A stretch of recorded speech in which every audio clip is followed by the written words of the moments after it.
Can we give a round of applause for Miss Vanessa, please? Thank you, Vanessa. Woo! Wow, she read the whole bio. I'm like, who's she talking about? Okay. That's not me. Okay. All right, so, put the specs on. As you know, I am Sandra Chaney, and all the stuff that she read is me now. It wasn't me 5 years ago, 10 years ago. I was on a journey to figure out who I am on the inside. And it's great that you're doing a vision board, but let's get clear about the vision board. If you're not clear about who you are, the vision board won't even matter. You gotta get clear about who you are, and as you're putting together that vision board, you gotta understand who you are on the inside. I have like 3 or 4 vision boards, and my very first one consists of a bunch of stuff. Like I love Mercedes, so I got Mercedes on there, a big house, all these beautiful things on there, and none of it ever came to pass. And I asked God why one day, and it was because I don't know who I am. I'm trying to collect material things instead of understanding who I am and who He created me to be. So my topic is about your journey to being, because there's a process to get where you are and where you want to be. It's a process to do your business and take it to the next level. I've been an entrepreneur since 2003.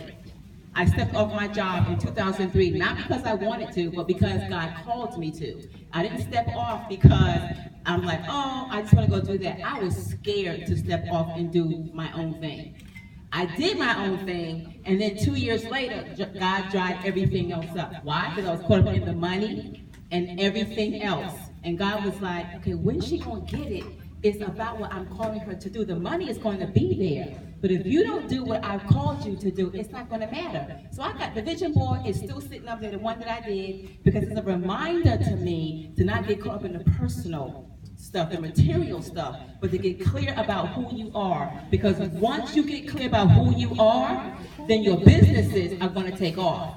Once you get clear about what you're supposed to do, your business will take off. I've done so many MLMs, it is not funny.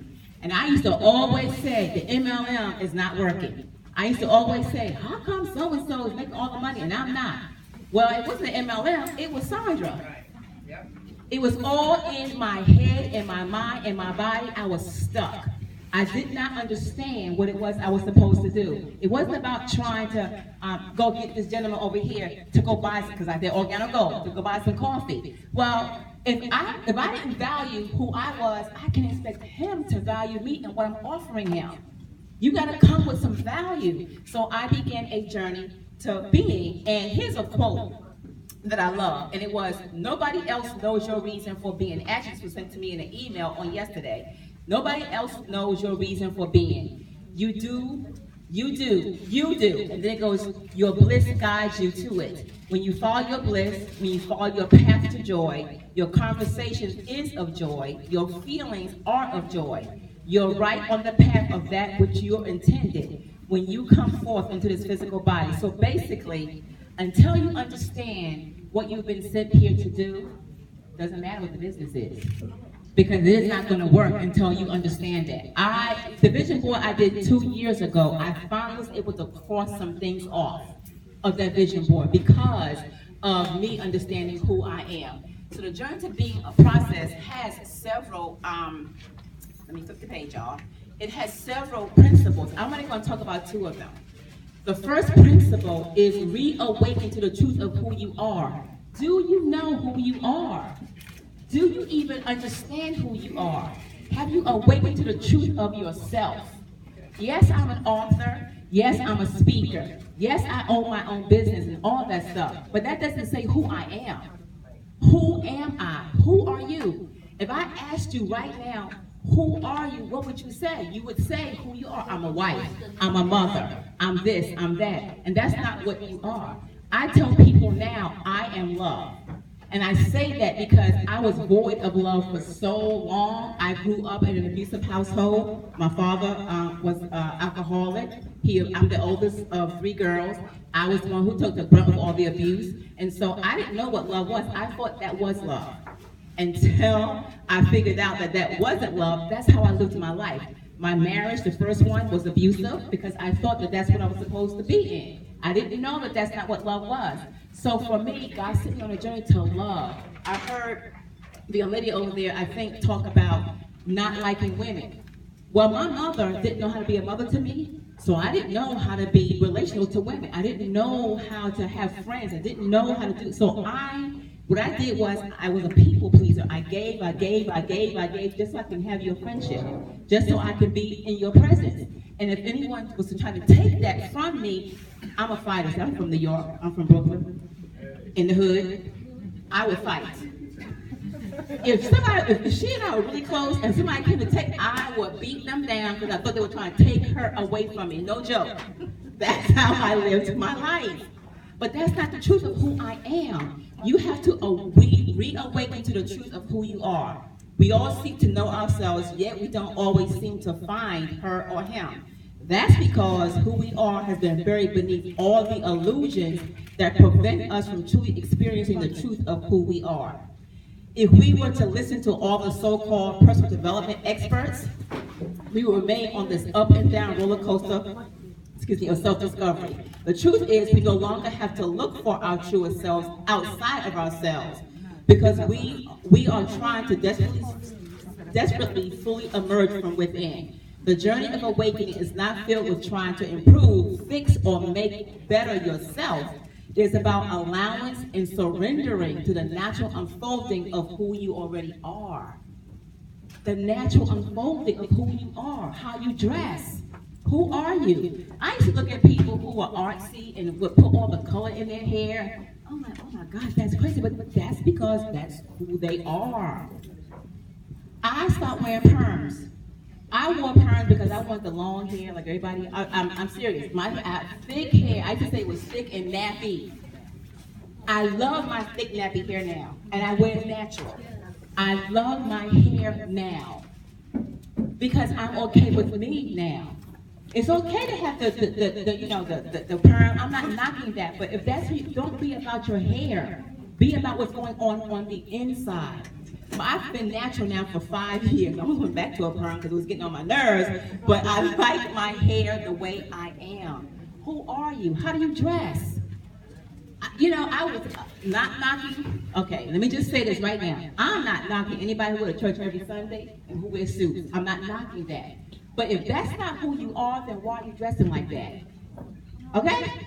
If that's not who you are, then why are you dressing like that? If you are the person that comes in some slacks and a top like this, then be you.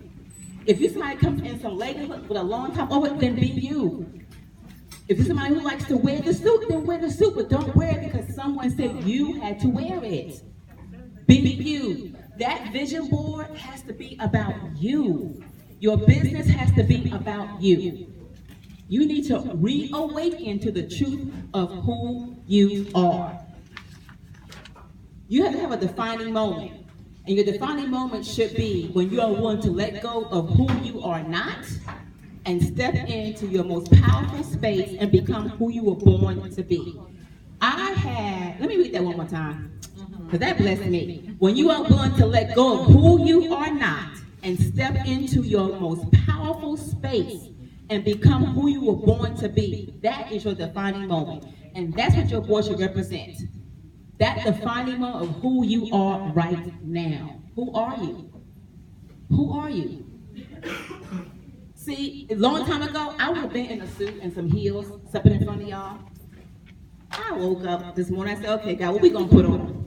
This is me. Who you see me right now, this is who I am. The old me, because I was corporate America, I did all the right things. I'm tired of doing the right things. I want to do what feels right to me. What feels right to you? That's your defining moment. What feels right to you? Here are 3 steps to remembering who you are. Recognize that you are already whole and complete. You ain't got nothing missing. Everything you need is already inside you. Everything you need is inside of you. Stop looking to other people for it. Stop it. Because you're going to keep searching and searching and searching and searching, and you will never find it, and you will always be miserable. Number 2 is let go of the limited picture you have of yourself and begin to immerse in yourself and your own divinity by living within the higher principles of spirit. People, now, I know, we pray to a God, and I'm not knocking that, but understand that God is you. God is in you. God operates through you, around you, and as you. He created you. So you need to step into who you are and go, I can manifest that. Stop looking outside for somebody else to give you that dream, somebody else to give you that money. You can manifest what you want for yourself. You can do it. But you got to take the time, sit down, and get quiet. Cut out all the BS. Get rid of all those people. If you're the smartest one in your group, it's time to get some new people. Okay? If you are the smartest person, it is time to get some new people. Let them rascals go. Let them go. Because until they can come up to where you are, stop wasting your energy. You're wasting energy and time. Time waits for no one. It is time for you to step. There's too many people in here with gifts, with businesses. You guys are gifted. Step into it now. The last thing is cultivate the right conditions in which you can emerge and unfold naturally as your truest self. What's the right conditions? Well, I don't know. If one of your friends says, yo, I want to go over here and go party, and you know for a fact that God gave you a business idea and you got to go do some training. Okay, party training. What's the right condition for me to get my business to go? Training. Cultivate the right condition for yourself. Because guess what? Your friends and your family are the first ones to say, man, why are you doing that? You know you can't do it. They're the first ones. I don't tell my family anything. I don't. My husband is my biggest supporter. I share everything with him. Outside of that, no. Because I've heard, well, why are you doing that? That's a waste of money. You should, okay, it's my money. Let me waste my money if I want to waste it on something that's going to be good for me. It's my money, right? Unless you're going to give me the money, then okay, you can say that. Right. But if it's my money, I'm going to waste the money the way I feel that I need to waste my money. So those are three things. Recognize that you're already whole and complete. Let go of this limited picture that you have of yourself. And then cultivate the right conditions. And what I would suggest you do when you get a chance, you need to sit down and think about, who am I? Ask yourself, who am I? And don't write, I'm a wife, I'm a mother, I'm a husband. No. Take the time and ask God, who am I really? What was I put here to do? Ask the question. My life's work is about showing up as love, being love, giving love. That's who I am. That's what I came here to do. Because to me, love conquers all things, and I can't do anything without it. So who are you to be? Okay, so the second principle, and this is going to be hard for some of y'all, because I was hard for me. I'm just going to keep it real. The second principle is to release what no longer serves you. Release what no longer serves you. Are you still holding on to grudges? Are you still holding on to past relationships? Are you still holding on to failed businesses? Are you really? If you're still holding on to all that stuff, you can't move forward. I'm trying to tell you that vision board that I have, I got 4 of them. And the first 3 weren't crap, but they weren't true to who I was. They were not true. So everything I did, the MLMs, they all failed. And it stopped me from moving forward because I felt like I could not do anything else. Well, that's not true. They failed because I wasn't true to me. I didn't work on my stuff. The defining moment when you realize it's time to release some stuff is realizing that the source of your pain is not what others did to you, but your inability to release, let go, and forgive. That's the source of your pain.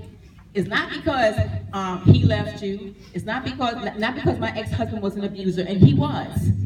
He was, but how long am I going to hold on to blaming him for abusing me? How long am I going to hold on to that? You can't keep holding on to that kind of stuff. You got to let it go. I had to let go. I had to release. My defining moment came in 2009 when I was in church. And I was still hanging on to all my hurt and pain. I was still doing